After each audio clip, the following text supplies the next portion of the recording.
मराठा समाजाचा खऱ्या अर्थाने आणि त्यांच्या मगाशीच म्हणालो एकजूट आणि चिकाटी या आणि लढ्याचा हा विजय आहे।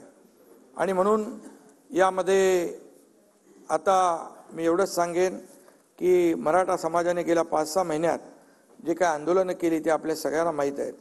आणि परंतु त्या आंदोलनाला एक धार प्राप्त झाली होती आणि सगळ्यांनाच आपण पाहिलं की सगळ्यांना त्याची चिंता होती।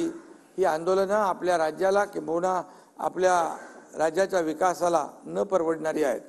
आणि म्हणूनच मी सुद्धा एक सर्वसामान्य शेतकऱ्याचा मुलगा आहे, मलाही त्याची भावना आहे, त्यांच्या वेदना मलाही समजतात। आम्ही अनेक लोक शेतकऱ्याच्या कुटुंबात जन्माला आलो, म्हणून तर शेतकऱ्यांशी संवाद साधणं, त्यांच्या बांधावर जाणं, शेतकऱ्यांना आज मी दुसरीकडे विषय घेऊ जाऊ इच्छित नाही, परंतु सरकारने आज शेतकऱ्यांसाठी पण खूप मोठे निर्णय घेतलेले आहेत। आणि म्हणून मुख्यमंत्री झाल्यानंतर अनेक आघाड्यांवर काम करावं लागतं, अनेक आंदोलनं येतात, अनेक आता सगळ्यांनाच वाटतं आम्हाला आताच पाहिजे। अनेक वर्षापूर्वीचे प्रलंबित प्रश्न, अनेक वर्षापासूनचे असलेले प्रश्न देखील चुटकीसारखे सुटले पाहिजे अशी भावना असते, पण त्याला काही प्रक्रिया असते, कायदेशीर बाबी असतात। सगळ्या बाबी आपण लक्षात घेऊन त्या सोडवल्या पाहिजेत आणि त्याला वेळही दिला पाहिजे आणि तेवढा संयमही राखला पाहिजे। आणि म्हणून आम्ही मराठा समाजातील विद्यार्थ्यांना शैक्षणिक सवलती, शिक्षणासाठी आर्थिक मदत, त्यांच्यासाठी हॉस्टेल ही सगळी व्यवस्था आपण केली होती अगोदर। आणि त्याचबरोबर आपण हेही केलं की शैक्षणिक आणि आर्थिक आणि सामाजिक दृष्ट्याही मराठा समाज जेव्हा मागे जातोय त्यावेळेस आपण त्यांना मुलांना शिक्षणामध्ये देखील इतर ज्या काही बाबी आहेत, मग सारथी आहे, आपलं अण्णासाहेब पाटील आर्थिक विकास महामंडळ आहे, चंद्रकांत दादा इकडे आहेत, त्यांची देखील उपसमितीमध्ये अनेक निर्णय त्यांनी घेतले। आणि म्हणून या समाजाचा मागासलेपण दूर करण्यासाठी आरक्षण मिळवून देणे हाच पर्याय होता। त्यामुळे कोणत्याही परिस्थितीमध्ये आरक्षण मिळवून द्यायचा हा निर्धार आपल्या सगळ्यांचा होता आणि आपल्या सर्व माझ्या सहकाऱ्यांचा होता।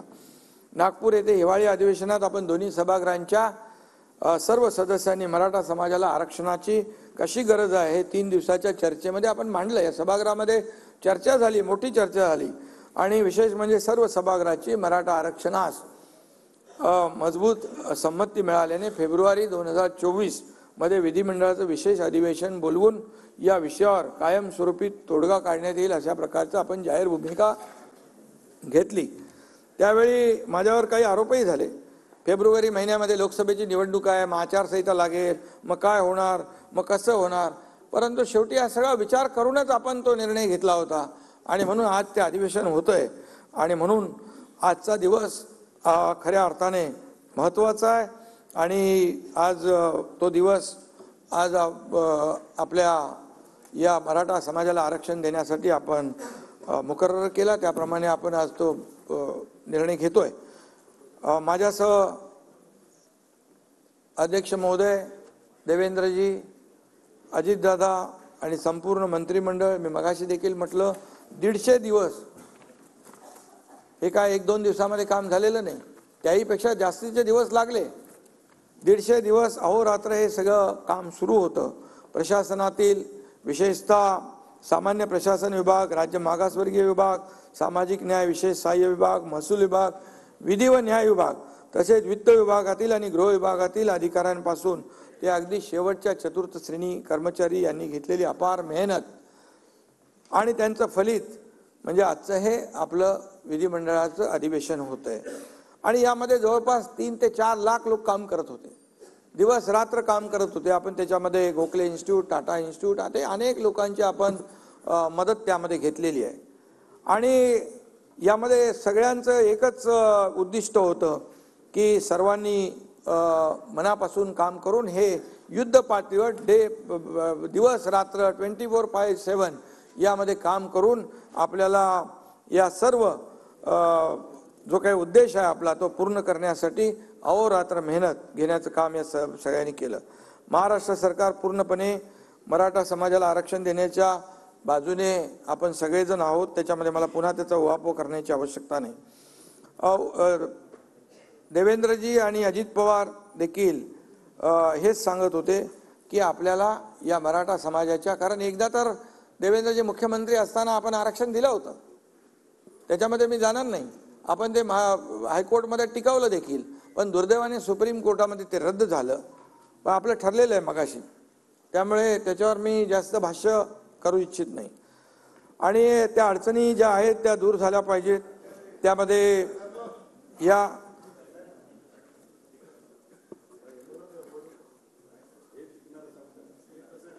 ठीक आणि म्हणून मागासवर्ग आयोगाची स्थापना करून मराठा आरक्षण त्यावेळेस मान्य झालं होतं, कोर्टात टिकलं होतं. सुप्रीम कोर्टात देखील आपण ज्या पद्धतीने थोडीशी मांडणी करायला पाहिजे होती, दुर्दैवाने ते आपल्याला झालं नाही. आणि त्यामुळे या पार्श्वभूमीवर नव्याने मागासवर्ग आयोग नेमता येईल की नाही या संदर्भात शंका उपस्थित करण्यात आल्या होत्या. परंतु सर्वोच्च न्यायालयानेच राज्य शासनाचा मागासवर्ग आयोग नेमण्याचा अधिकार मान्य केला आहे.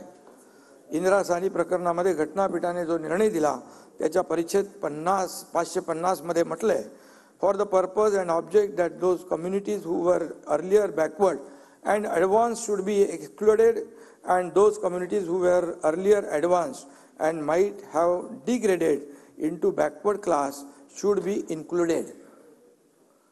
Thus, the state was fully entitled to appoint backward classes commission to collect relevant data and submit a report. हे आपल्याला कुठलंही असं बेकायदेशीर काम आपण करत नाहीये. पूर्णपणे कायदेशीर बाबी यामध्ये आपण पाहून या ठिकाणी आपण काम करतोय. त्यामुळे यासाठी आपण न्यायमूर्ती सुक्रे साहेबांच्या अध्यक्षतेखाली स्थापन केला मागासवर्ग आयोग. हा पूर्णतः वैध असून या आयोगाने अत्यंत काळजीपूर्वक आणि मेहनतीने निरगुडे राजीनामा दिला त्यांनी. आणि म्हणून आपण सुक्रे साहेबांचं अध्यक्षतेखाली काळजीपूर्वक आणि मेहनतीने तयार केलेला अहवाल शासनाने स्वीकारला ना. नाही, तुम्ही माझ्याशी बोला ना. शासनाने स्वीकारला आहे. हे आरक्षण सुप्रीम कोर्टात टिकेल की नाही याबद्दल आतापासून शंका बाळगण्याचं कारण नाही. ना आपण पॉझिटिव्ह बोलूया, पॉझिटिव्ह चर्चा करूया. सगळ्यांची जबाबदारी आहे. हे सगळं आपण मराठा समाजाला जो आरक्षण देतोय ते टिकावं यासाठी यामध्ये घटनेच्या 342A आणि 16(4) आणि 15(4) प्रमाणे नोकरी आणि शिक्षणामध्ये आरक्षण देण्याची घटनेत तरतूद आहे.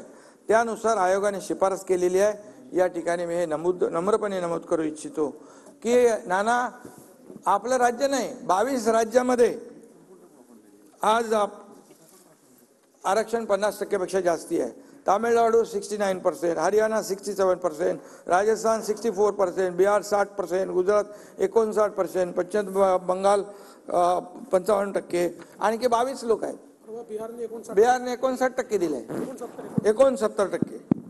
त्यामुळे आज आपल्याला मी एवढंच सांगतो, आपण जी 50% आरक्षणाची मर्यादा ओलांडली ते मगाशी तुम्हाला मी वाचून दाखवलं. कोर्टाने आपल्याला, सुप्रीम कोर्टाने पण ते आपल्याला अधिकार दिले आणि तो आपला अधिकार आहे. आणि म्हणून यामध्ये आपण हा जो कायदा करतोय तो पूर्णपणे टिकेल आणि कायदेशीर निकषावर टिकून राहील या बाबतीमध्ये आपण शंका बाळगण्याचं कारण नाही. आपण खात्रीपूर्वक या ठिकाणी तो टिकूया.